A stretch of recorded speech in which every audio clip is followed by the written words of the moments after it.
બેસી અને ચંદીને પૂજી તત્કાલ તમને ફળ આપે છે।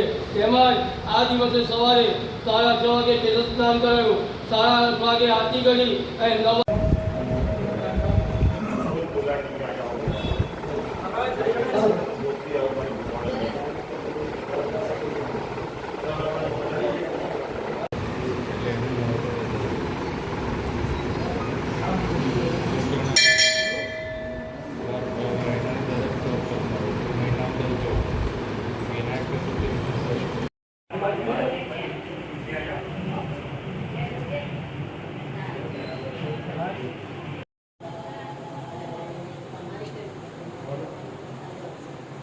એ દિવસે આપણે મહાઆરતીનું આયોજન રાખ્યું છે।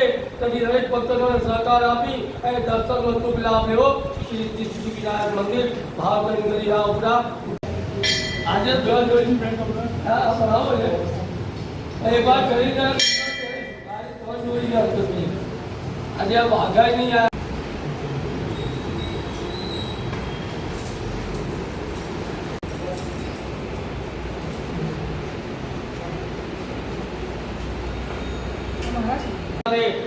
ફર્સ્ટ નંબરનું મંદિર છે અને દરેક ભક્તોની શ્રદ્ધાથી આ કાર્ય દર્શન કરે છે, એમની મનોકામના સિદ્ધ થાય છે અને કહેવાય છે કલશ।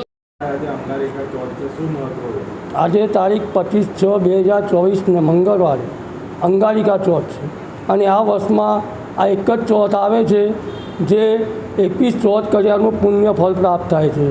આ ચોથનું વ્રત, જપ, તપ, નિયમ, સ્વાધ્યાય આ 4 વસ્તુ મનમાં ઉતારી ભગવાન ગણેશજીની આરાધના કરો છો તો તમારું દરેક કામમાં સફળતા મળશે। તેમજ આજે આ અંગારિકા ચોથ નિમિત્તે સવારે 6:30 વાગે કેશ સ્નાન કરાયું, 8:30 વાગે આરતી થઈ, 9 વાગે મહાપૂજા કરી અને રાતના 10:28 કલાકે આપણે મહાઆરતીનું આયોજન રાખ્યું છે। એ ટાઈમ પર ચંદ્રસરનો સમય 10:28નો છે। તેમજ આ ભાવકરની ગલીમાં રાવપુરામાં આવેલા શ્રી સિદ્ધિ વિનાયક મંદિર લક્ષ લાભ 2 બાળકો સાથે અને એમના છોકરી સંતોષી માતા સાથે આ સપરિવાર સાથે પ્રતિમા છે અને આ ગુજરાત ખાતે આગળ નંબર 1માં આ ગણપતિ મંદિર આવે છે। તેમજ આ મંદિરમાં જે પણ ભક્ત સાચી શ્રદ્ધાથી, સાચી ભક્તિથી ગણેશજીની આરાધના કરે છે એમની મનોકામના સિદ્ધ થાય છે। કહેવાય છે કલો સૂર્ય ચંડી વિનાયકો, કલયુગમાં ગણપતિ અને સૂર્યનારાયણ ભગવાન અને વિનાયક એટલે ગણપતિ તત્કાલ ફળ આપે છે। તેમજ રાતના 10:28 કલાકે મહાઆરતીમાં દરેક ભક્તોને સાથ સહકાર આપી અને દર્શનનો અચૂક લાભ લેવો અને મહાઆરતીનો લાભ લેવો। શ્રી સિદ્ધિ વિનાયક મંદિર ભાવકરણ ગલી રાવપુરા, પૂજારી શૈલેષ મહારાજ। જય ગણેશ।